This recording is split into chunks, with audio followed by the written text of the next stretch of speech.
Hello everyone, I am Ekta Singh, your seated science teacher for paper 2।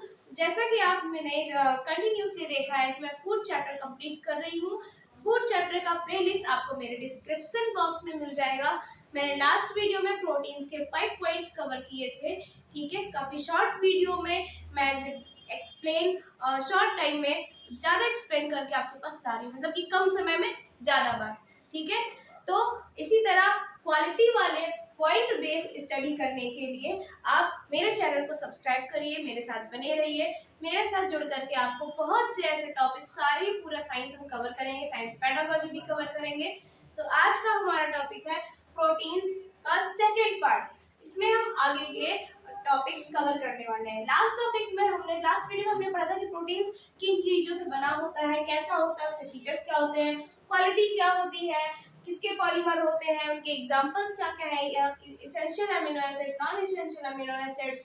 ठीक है, और उनके मेन एग्जांपल्स क्या, उनसे रिलेटेड किस तरह से ऑब्जेक्टिव क्वेश्चंस एमसीक्यूज बन करके सीटेड एग्जाम में आते हैं। ठीक है, तो आपको इसी तरह अगर क्वालिटी बेस के क्लासेस चाहिए तो आपको मेरा चैनल सब्सक्राइब करना होगा और वीडियो के अंत तक मेरे साथ बने रहिएगा। हम हर एक पॉइंट बड़ी ही बारीकी से डिस्कस करने वाले हैं। स्टार्ट करते हैं। आज का हमारा प्रोटीन्स का फर्स्ट पॉइंट है 1 gram of proteins yield 5.65 kilocalorie of energy। ठीक है, मीन्स कहने का ये है कि 1 ग्राम प्रोटीन्स का 1 ग्राम क्या होता है, 5.65 किलो कैलोरी ऑफ एनर्जी के इक्वल होता है। ठीक है, आगे चले, अब देखते हैं रिक्वायरमेंट कैसी है कैसी नहीं है। हमने एनर्जी देख लिया कितनी मिलती है हमें प्रोटीन से।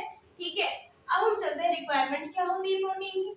रिक्वायरमेंट का मीनिंग होता है आवश्यकता या जरूरत। ठीक है, इसका मीनिंग है, समझ लीजिएगा। रिक्वायरमेंट इन एडल्ट्स, जो वयस्क लोग हैं,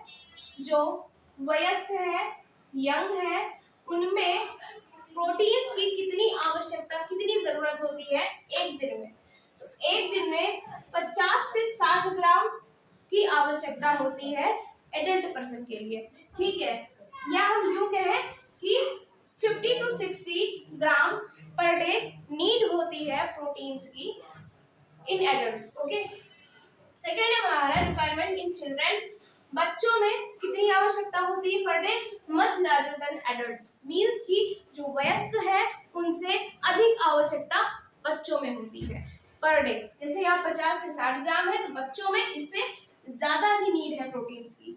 ठीक है, आगे चलते हैं, बात करें आगे की नेक्स्ट पॉइंट की। The proteins could be available from 2 sources, vegetables and animals. यानी कि जो प्रोटीन्स है वो हमें अवेलेबल होते हैं 2 सोर्सेस से। यानी कि प्रोटीन्स हमें जिन स्रोतों से प्राप्त होते हैं वो 2 प्रकार के स्रोत होते हैं।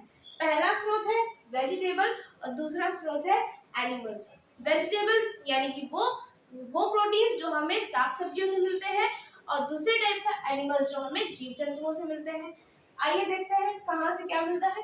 जैसे कि मिल्क से मिलने वाले प्रोटीन, मिल्क क्या है, दूध है, ये हमें एनिमल से मिलता है, जीव जंतुओं से मिलता है, गाय भैंस बकरी। ठीक है, फिश से भी मिलता है, मीट से भी मिलता है, जो लोग मछली खाते हैं, जो लोग मांस खाते हैं। ठीक है, मछली और मांस में प्रोटीन्स की क्वांटिटी अच्छी खासी होती है, हमें वहां से प्रोटीन्स अच्छा मिल जाता है। एंड एग्स, और जो लोग एग खाते हैं सॉरी, ठीक है, तो एग में भी अच्छा खासा प्रोटीन होता है, मिल जाता है। Are the main sources of animal. ठीक है, एनिमल्स प्रोटीन के लिए ये मेन सोर्सेज होते हैं। कौन कौन, milk, fish, meat and eggs. ठीक है, इसके बाद that contain sufficient quantity of essential amino acids. हमने लास्ट वीडियो में जो इसेंशियल एमिनो एसिड्स डिस्कस किए थे ना, इसेंशियल एमिनो एसिड्स मैंने आपको क्या बताए थे, वो एमिनो एसिड्स जो हमारी बॉडी के अंदर नहीं सिंथेसाइज होते हैं, बॉडी के अंदर नहीं बनते हैं, ना ही पचते हैं, ये हमें बाहर से अपने बाय फीडिंग लेने पड़ते हैं। ठीक है, वो इसेंशियल एमिनो एसिड्स होते हैं।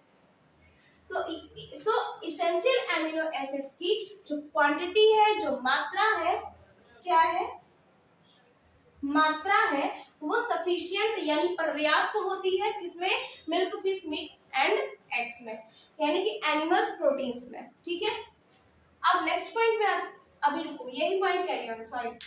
ठीक है, amino acid to maintain our normal functioning of our body, हमारी बॉडी की नॉर्मल की सामान्य तौर पर हमारा शरीर अच्छे से कार्य करता रहे, कार्यरत रहे।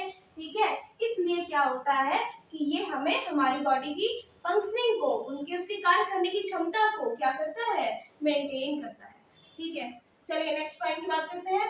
पल्सेस और दाल्स आर गुड सोर्सेज। घरों में आप लोगों ने सुना होगा जो बच्चे दाल नहीं पीते हैं, मेरे भी पेरेंट्स मुझे कहते रहते हैं बेटा दाल पियो, बहुत प्रोटीन होता है, नहीं अच्छी लगती क्या करें। ठीक है, चलिए आगे चलते हैं। तो ये कहने मतलब जो पल्सेस है, दाल्स है, ठीक है, are good sources of vegetable proteins, ये वेजिटेबल यानी साग सब्जियों में, यूं कहें कि वनस्पति में, ठीक है, जो पल्सेस है, जो दाल्स है, ये रिच सोर्सेज है प्रोटीन्स के, सबसे ज्यादा प्रोटीन्स इनमें पाया जाता है। दैट इज, इसके एग्जांपल्स देख लेते हैं। वो प्रोटीन्स जो हमें दाल से मिलते हैं, पल्सेस से मिलते हैं, कौन से होते हैं, हीमोग्लोबिन, सबसे पहला तो हीमोग्लोबिन। हीमोग्लोबिन क्या है, जो हमारे ब्लड में होता है, जिससे कुल मिला के कहा जाए हमारा ब्लड ही बनता है। ठीक है, विजुअल पिगमेंट्स यानी दिखने में जो कलर्स होते हैं वो समझने की, वो भी क्या है, प्रोटीन है। और ये प्रोटीन है आपका एक, और ये भी साइटोक्रोम्स क्या है, प्रोटीन है टाइप के। ठीक है, आगे बात करें फंक्शन, मेन कार्य क्या होता है प्रोटीन का। ठीक है, प्रोटीन के कई सारे कार्य होते हैं हमारी बॉडी में, लगभग सारे कार्य मेंटेन करता है प्रोटीन हमारा। ठीक है, इंक्लूडिंग दिस, क्या क्या, कुछ चीजें उसमें सम्मिलित है, दो चीजें मेन सम्मिलित है, क्या है, ब्लड क्लॉटिंग, खून का थक्का जमने में प्रोटीन का मेन वर्क होता है। दूसरा एंटीबॉडीज, एंटीबॉडीज जो हमारी बॉडी में बनते हैं, जो डिजीजेस के अगेंस्ट फाइट करते हैं, ठीक है, जो हमारी इम्यूनिटी को इंक्रीज करते हैं, उन्हें एंटीबॉडीज को बनाता है। ठीक है, इन एंटीबॉडीज का मैंने यहाँ पे एक एग्जांपल भी दिया है। क्या example, gamma globulins. Gamma globulins, gamma globulins क्या है, एक टाइप का प्रोटीन है।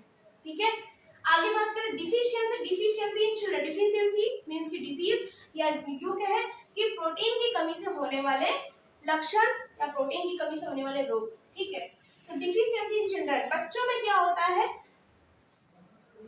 क्वाशियोकर नाम की एक डिजीज होती है, क्वाशियोकर नाम की एक डिजीज होती है, जिसके लक्षण है स्टंटेड ग्रोथ। ग्रोथ क्या होती है, स्टंटेड, काफी मुश्किल से हो पाती है। ठीक है, स्वेलिंग ऑफ फेस, चेहरे पे क्या होता है, सूजन रहती है, और डिस्कलरेशन ऑफ हेयर्स, हेयर्स में क्या होता है, प्रॉपर कलर नहीं होता है, किसी को व्हाइट होने लगते हैं बाल कम उम्र से ही। ठीक है, या प्रॉपर कलर नहीं होता है। स्किन डिसीज, उसको कोई ना कोई बच्चे को स्किन डिसीज होगी। ठीक है, और डायरिया रहता है। ठीक है, आगे बात करें, बच्चों में एक और डिसीज होती है प्रोटीन की कमी से, क्या, जिसे हम कहते हैं मैरस्मस। ठीक है, इस मैरस्मस के लक्षण क्या है, वेरी लीन एंड थिन, बच्चे क्या होते हैं, काफी कमजोर और पतले हो जाते हैं। ठीक है, दूसरा इसका मेन सिम्टम है ग्रोथ कंप्लीटली स्टॉप्ड। इस डिसीज में क्या होता है बच्चों में कि उनकी जो ग्रोथ होती है बॉडी की, पूरी तरह से रुक जाती है, उनकी ग्रोथ हो नहीं पाती है, बॉडी आगे ग्रो नहीं कर पाती है। ठीक है, तो हमने आज क्या क्या समझा, 1 ग्राम प्रोटीन कितने किलो कैलोरी एनर्जी के बराबर होता है, 5.65।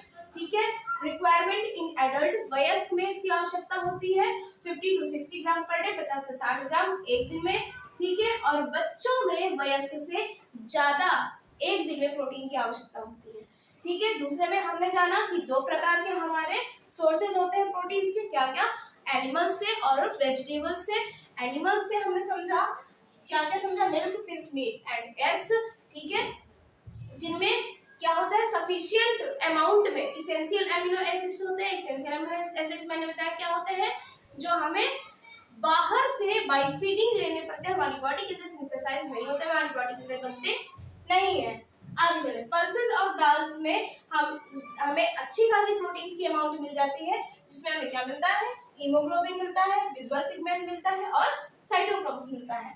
फिर हमने उसके मेन फंक्शन समझे, कई सारे प्रोटीन्स के फंक्शन होते हैं इंक्लूडिंग दीज फंक्शंस। ठीक है, कौन कौन से, पहला ब्लड क्लॉटिंग, रक्त का थक्का जमने दूसरा एंटीबॉडीज, एंटीबॉडीज में कौन सा, गामा ग्लोबुलिन्स।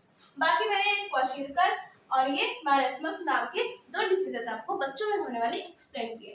आई होप आपको मेरा ये आज का वीडियो समझ में आया होगा। इसके पहले के प्रोटीन्स के आपको जो भी पॉइंट्स क्लियर करने हैं आप उसके लिए मेरे पिछले वीडियो को देख सकते हैं। मेरी पूरी प्लेलिस्ट का लिंक आपको मेरे डिस्क्रिप्शन बॉक्स में मिल जाएगा।